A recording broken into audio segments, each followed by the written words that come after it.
When planning your app, it's sometimes best to start on paper.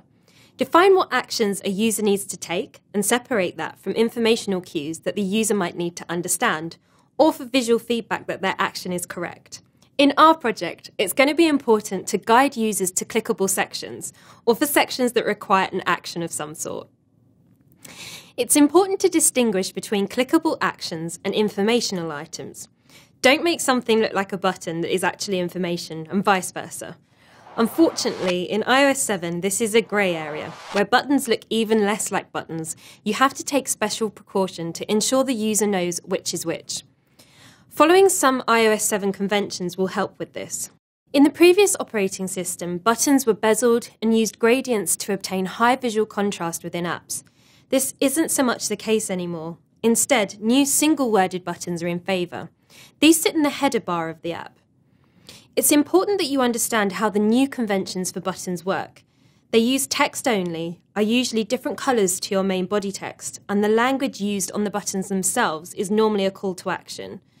They also state that a tinted background or single thin line border can be used to make it more distinctive if necessary.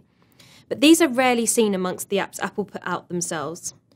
As the app we will be designing is quite text-heavy, it's imperative that we understand a small amount about typographical hierarchy to ensure easy and comfortable reading. The three things you should train your eye for are comfortable paragraph weights and sizes, heading sizes, and leading. Leading, or line height as it's sometimes referred to, is the space between two lines of text.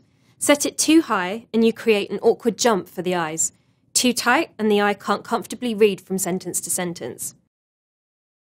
Headings should always be significantly larger than your paragraph or main text.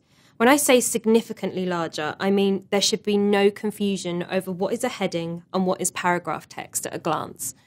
Our headline is set to 30 pixels throughout the app.